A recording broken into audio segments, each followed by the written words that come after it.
जितनी भी माताएं एकादशी का व्रत करती है, बहुत ध्यान से सुनना आज की कथा को। शायद जिंदगी में मिली ना मिली, पर ये कथा का रिश्ता तो बहुत ध्यान से सुनना। स्कंद पुराण यहां तक कहती है कि इस कथा के चरित्र को जो श्रवण कर लेता है उसको 26 एकादशी करना भी नहीं पड़ती। इस एकादशी की केवल ये कथा सुनकर ही वो तर जाता है। बहुत ध्यान से सुनना इसको, कथा को।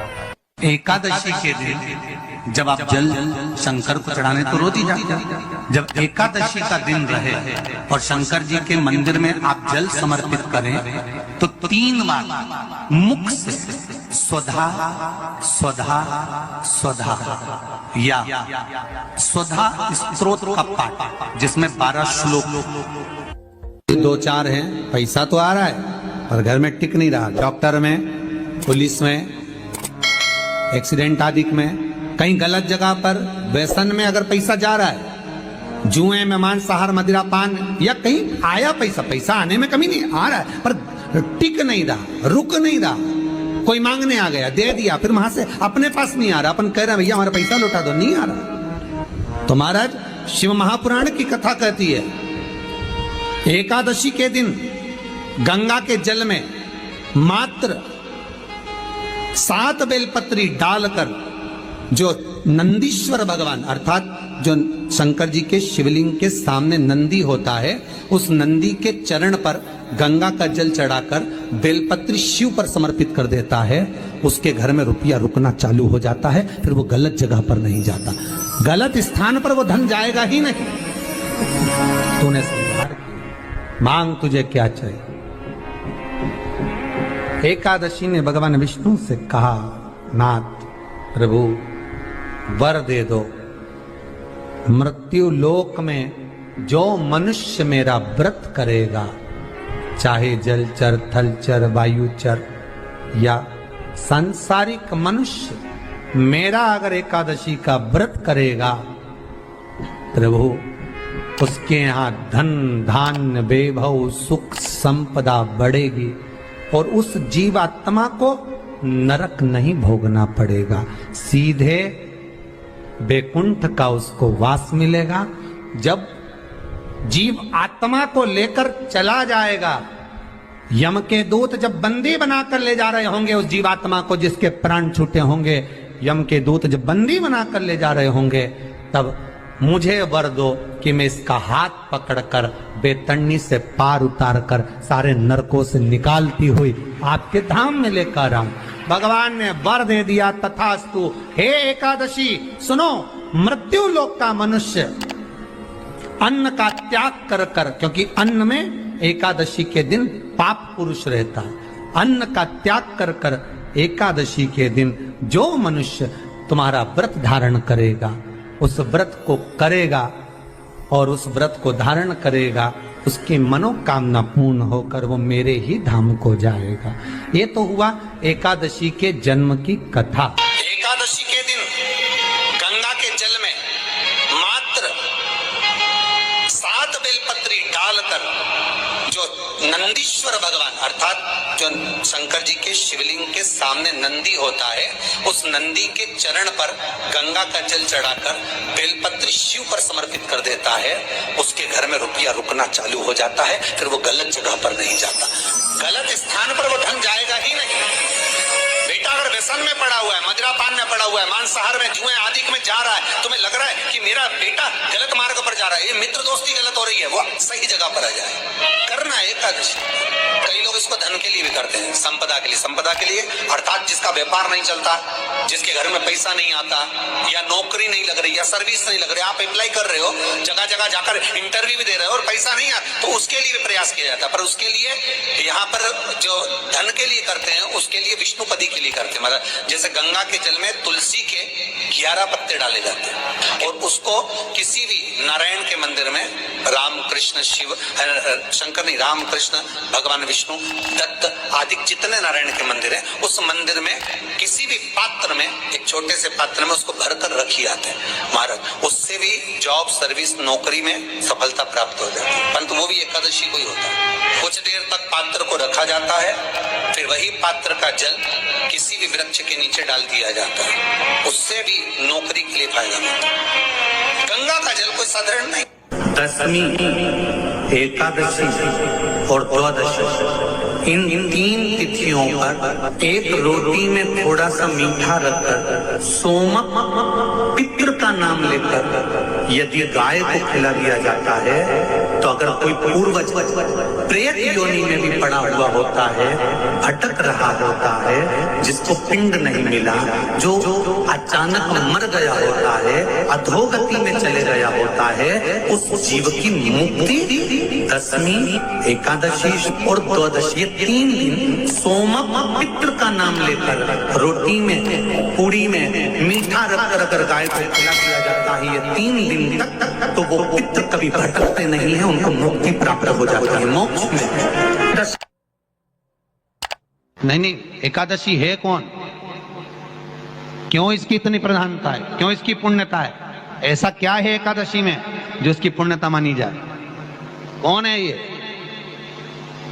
जो भगवान नारायण तक एकादशी का व्रत करते हैं? सुभद्रा जी को भगवान जगन्नाथ ने, जगदीश ने एकादशी का व्रत कराया था। बद्रीनारायण भगवान को माता लक्ष्मी ने एकादशी का व्रत कराया था। क्यों? चंद्रायण एकादशी व्रत की माता। एकादशी है कौन? तो कहा जिसको व्रत करने पर भगवान नारायण भी जिसका व्रत करते हो, भगवान माता लक्ष्मी जिसका व्रत करती हो, वो एकादशी है कौन? तो शास्त्र वर्णन करता है महाराज, स्कंद पुराण का सुंदर चातुर्मास्य खंड के अंतर्गत वर्णन आया है महाराज। एक बार भगवान विष्णु आनंद में विराजमान थे, पद्मावती और माता लक्ष्मी दोनों उनके पास में विराजी हुई थी। भगवान लक्ष्मी और पद्मावती दोनों बेटी, एक सिर के पास, एक चरण के पास। कुछ समय बाद वहीं पर ब्रह्मदेव का आगमन हुआ और ब्रह्मा जी आगमन पाकर भगवान नारायण पद्मावती से लगकर उठे और उठकर लक्ष्मी की ओर झुके। झुकने पर इन तीनों के समागम से भगवान नारायण के हृदय चित्त से एक कन्या प्रकट हो गई। उस कन्या का नाम एका था। क्या नाम था? एका। अब 10 उसके गुण इतने प्रबल थे, वो 10 गुण उसके बड़े प्रबल थे कि वो एका जिसको निहारती थी उसको संपदावान बना देती थी। जिसको देख लेती थी उसके जीवन में वो आनंद की अनुभूतियां करा देती थी। एका जिस मार्ग से जाती थी उस मार्ग के द्वार खोल देती थी। एका का पुण्य इतना पुण्य प्रखर। पद्मावती और लक्ष्मी ने कहा महाराज ये बेटी आपके द्वारा निर्मित हुई है, इसका कन्यादान करना चाहिए। हमारे यहाँ हिंदू धर्म में रीति है जिस दिन कन्यादान करा जाता है उस दिन व्रत रखा जाता है। अब आजकल रखते कि नहीं रखते हो मालूम नहीं, और कन्यादान करते समय व्रत रखा जाता है। व्रत रखा। श्री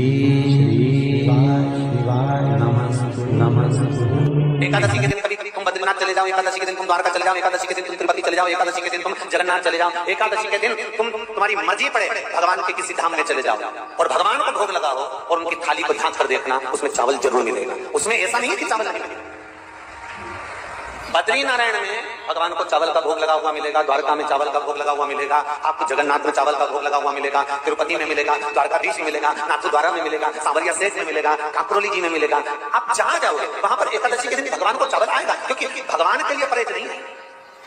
जो काम में डूबा हुआ है, जो आसक्ति में डूबा हुआ है, जो लोभ में डूबा हुआ है, जो वासनाओं में डूबा हुआ है, जो तृष्णा में डूबा हुआ है, और जो माता के गर्भ से जन्म लिया, एकादशी के दिन चावल उसको नहीं खाना। एकादशी और द्वादशी के दिन हमारे हिंदू धर्म, हमारा शास्त्र कहता है, हमारे शास्त्र, हमारे वेद डॉक्टर वर्णन करते हैं कि पीपल के पत्ते को अगर एकादशी और द्वादशी के दिन एक तांबे के पात्र में गला कर रख दिया जाए और उस पानी का आचमन 3 बार करा जाए तो जिसकी नाड़ियां चोक भी हो जाती है, डॉक्टर बोले इसका बाईपास करना पड़ेगा, उसको केवल 3 आचमन पानी एकादशी और द्वादशी को पीपल के पत्ते का कराया जाए तो अंदर की नाड़ियां भी खुल जाती हैं।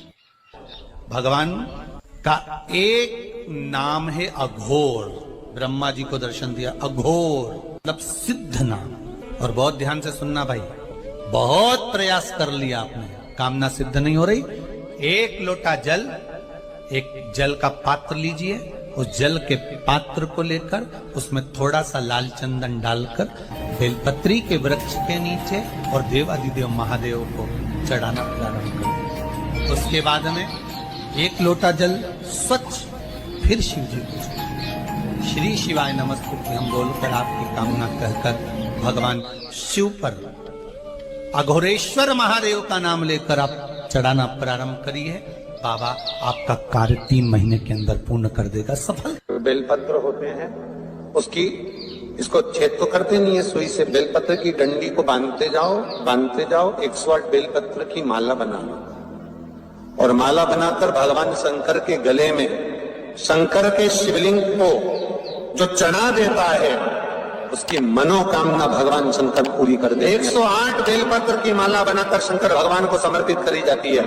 माता लक्ष्मी ने भगवान विष्णु को पाने के लिए तुलसी की माला बनाकर समर्पित करी थी, जैसे सती ने शिव को पाने के लिए, कामना को पूर्ण करने के लिए। शास्त्र कहता है घर के बुजुर्गों को, घर के बड़ों को, जेठ जेठानी हो, सास ससुर हो, घर में जो तुम्हारी उम्र से बड़ा हो, उसको आज पीला फूल या पीली चने की दाल या पीला वस्त्र, कुछ भी पीली सामग्री आज घर के बड़ों को देना चाहिए। क्यों देना चाहिए? तो शिव महापुराण की कथा कहती है कि जो शुक्ल पक्षी की एकादशी के दिन पीली वस्तु का दान दे देता है, घर के किसी ब्राह्मण को देने नहीं जाना, किसी मंदिर में देने नहीं जाना, आपके ही घर में, आपके ही घर के बड़ों को किसी भी पीली चीज का दान कर सकते। फूल हो, मिठाई हो, कोई अनाज हो, कोई वस्त्र हो, पीली वस्तु का दान दे। क्यों होगा? क्या होगा उससे? शिव महापुराण की कथा कहती है उससे जिंदगी में कभी बड़ी बीमारी प्रवेश नहीं करती। सनातन धर्म कहता है बट वृक्ष की पूजन करने वाला, बट वृक्ष के नीचे शिव की आराधना करने वाला, लौंग समर्पित कर जल चढ़ाने वाले का जैसे कर्ज मुक्ति होती है, उसी तरह आंवले के वृक्ष के नीचे मात्र ताजा मिष्ठान दूध का बनाकर उस सामग्री को भगवान आंवले के वृक्ष के नीचे पूजन करने से लक्ष्मी और संपदा की वृद्धि हुई। शमी के वृक्ष के नीचे मात्र ओघड़दानी अवधूतेश्वर महादेव के नाम से, तो कहते हैं शरीर में बड़ी से बड़ी अगर बीमारी है, कहीं कैंसर जैसा रोग है या किडनी लीवर जैसा रोग है, कोई गांठ अगर शरीर में हो गई है, तो शमी के वृक्ष के नीचे दूध का जल थोड़ा सा हफ्ते में एक बार अवधूतेश्वर महादेव के नाम से समर्पित कर देने से रोग का निवारण होने लगता है, रोग थम जाता है और आगे नहीं बढ़ पाता और उसका इलाज चालू हो जाता है, सुख का अनुभव। बस एक बात का स्मरण रहे आप, आंवले के वृक्ष के नीचे अगर कोई भोग लगाया गया है पा सकते हैं, पीपल के वृक्ष के नीचे कोई भोग लगाया है पा सकते हैं, बट वृक्ष के नीचे कोई भोग लगाया गया है पा सकते हैं। जिस वृक्ष के नीचे भोग लगाओगे पालोगे, शमी वृक्ष का जो प्रसाद है वो आपको वहीं छोड़ना पड़ता है। हिंदू धर्म के 3 व्रत ऐसे हो गए जिनका पुण्य समाप्त नहीं हुआ महाराज। पहले नंबर पर एकादशी, दूसरे नंबर पर प्रदोष और तीसरे नंबर पर शिवरात्रि। एकादशी भी 26 है तो प्रदोष भी 26 है, शिवरात्रि केवल 12, और अगर अधिक मास की पड़ जावे तो ये 13, पर अधिक की आय सो 13 है। तो यहाँ शास्त्र कह रहा है कि 3 व्रत हमारे यहाँ जिनका पुण्य समाप्त नहीं हुआ, जिनका पुण्य प्रबल हुआ बड़ा, इसलिए आज भी माता एकादशी का व्रत करती है। और एकादशी का व्रत कर अगर कोई जीवात्मा को देते हैं, कोई मर भी गया तो उसको एकादशी का दान देते हैं। बहुत ध्यान से आज की कथा सुनना कि एकादशी का